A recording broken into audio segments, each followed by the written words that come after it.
Hi sweet friends, welcome back to my channel. In today's video, I'm going to be decorating the main Christmas tree here in our living room. I put up several trees, but I usually start with this one. It kind of gives me the inspiration for the rest of the decor in the house.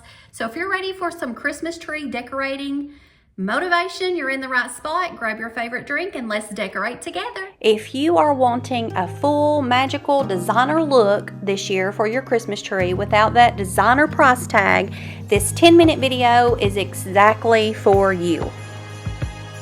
Let me go ahead and start off by saying that if you are a returning viewer or if you are new here, I am so happy that you're hanging out with me today. My name is Melissa, and I ask that you go ahead and hit that like button. By doing so, it helps the YouTube algorithm to share my video out to more people. Okay, now the tree that you choose is really up to you on what kind of designer look you are going for. There's tons of designer looks out there. I really like flock trees, even though they do make a mess. I really love the look of them. But I also do have some green trees in my home that you will actually see in some videos later. But this tree came from Walmart years ago, and you can see it's got just clear, constant, warm lights on them. You know, the viral thing now is like those twinkle light trees, and I love those trees. And as you can tell, this tree does not have twinkle lights, so I'm going to show you what I did to add some of those lights. It was really easy and cheap. And as you can tell, I spent a little bit of time fluffing my tree out, as most people do.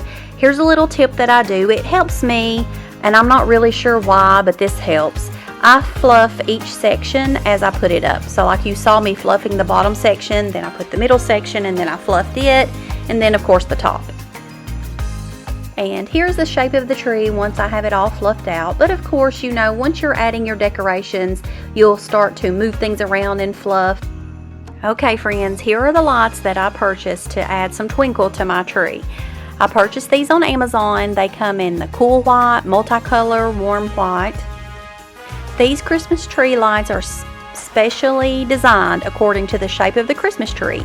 Different from the old-fashioned Christmas string lights, which need to be continuously wound and placed around the tree. These have a quick install in just a minute. You just put the ring at the top of the tree like you see me doing here. Once you have the ring at the top of your tree, place each string light in sequence, and then you're going to untie the rope of the string lights, and it's going to fall down vertically. These lights have 8 different modes. It has a memory function. It has a built-in chip which saves your settings, eliminating the need to like reselect modes every day. It has a timer function where the lights will automatically turn off after 6 hours, and they will automatically turn on after 18 hours. So it goes back and forth. That saves energy, electricity, so no need to like manually switch the LEDs every day. These are waterproof. It states that they're waterproof and rust-free. Says it can be used indoors or outdoors. I would imagine though if you're using these outdoors, you would have to keep the adapter part dry to some extent. The particular lights that I have here, you can see that the wire is black. So I pushed the wire back inside the tree as far as I could do that to keep that hidden. They make these lights for different size trees. And depending on the size that you buy for your size tree, that is depending on how many LED lights you get with your set. You can get like 592 lights, which is what I got, or you can get 280, or you can get 400. But again, it depends on what size your tree is. Light choices are combination, wave, sequence, slow glow, flashing, slow fade, twinkle, and steady on. Okay, now that we have those twinkle lights on, let's talk about theme and color palettes. So what you want to do is you want to choose 3 to 4 colors. So it could be like a metallic, a gold, a neutral, whites, 1 or 2 primary colors. This really gives your tree like an instant cohesion. And the best thing that I know to do to tell you, the best tip, is to lay out all of your ornaments, all of your decorations, so you know exactly what you've got and what you're working with and what colors you need to add or take away. Okay, and here's a little hack for you friends. A wreath on top of your tree works like a built-in support ring. It's already circular and dense. It gives your florals and your picks something to hold on to so they don't slip out. So instead of trying to stick stems into loose branches in your tree, the wreath's frame and the greenery grips the stems, so keeping everything in place and making your topper look fuller and more secure. Alright, next up is adding the ribbon. I feel like ribbon adds so much texture to a tree. I feel like it's one of the most important things. What you're going to do is start out by choosing what color you want and what textures you want. You're going to cut your ribbon into 3 to 4 foot strips. Start at the top of your tree and you're going to push the end deep into the tree and you're going to let it pouch out kind of loosely. Okay, and then you're going to tuck the next end like 1 or 2 foot down. You're going to repeat this process around the tree, but now listen, don't wrap it too tightly, okay, because you want the ribbon to gently just kind of cascade, make it look like it's cascading out of the tree.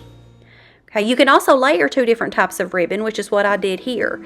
And another tip is if you used wired edged ribbon and then a sheer one, it will give it even more texture and lay so nicely. Cascading ribbon on a tree, it creates movement, depth, and it also makes it look more flowy. It guides the eye from the top of the tree downward, making the tree look taller, more styled. The soft draping adds dimension so the tree doesn't look flat. It also helps to fill in empty spaces without adding a ton of ornaments if you don't like a lot. It basically ties the whole tree together and makes it look professionally decorated, which is what we're going for here. Alright, now we're going to go in with some bling. If you know me, I love some shiny, sparkly things in my life. So I'm going to go ahead and start with this. I usually start with my largest or cheapest ornaments. I place them first, or maybe my most blingy ones closest to the trunk to reflect light and to add a lot of bulk to the tree. The mid-range ornaments, the medium ones, I try to put them more throughout the body of the tree. And you can see here I took like smaller ornaments and used just white pipe cleaners and put them together to make like clustered ornaments. Now as I'm placing these, I will go through and move them, and then if you're like me, and tell me if you are like me here in the comments below, when I get this tree done, I will sit down and look at it and I will see an ornament that needs to be moved to a different spot.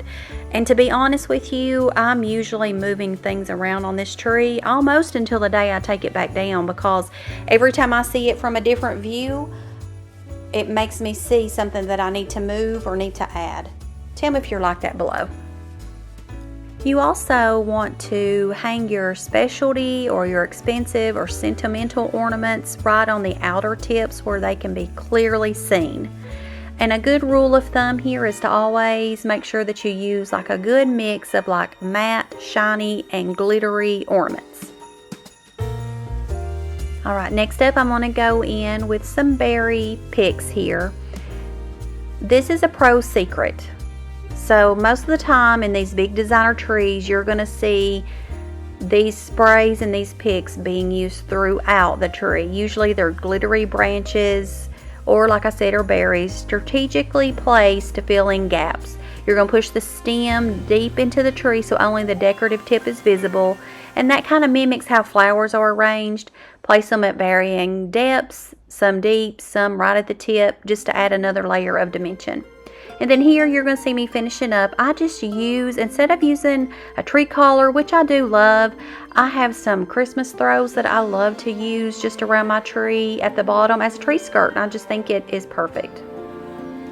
I truly hope this step-by-step guide helps you achieve your dream holiday tree this year, my friends.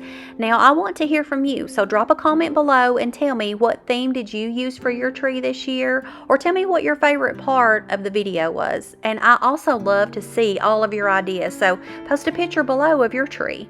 If you found these tips valuable and you're ready to decorate more of your home, make sure that you go ahead and hit that like button, and also subscribe so you don't miss any videos to come. Also, share my videos with your friends so they can get a little holiday inspiration as well. Remember, God's dreams for us are bigger than we can ever imagine. Thank you for watching, my friends, and God bless.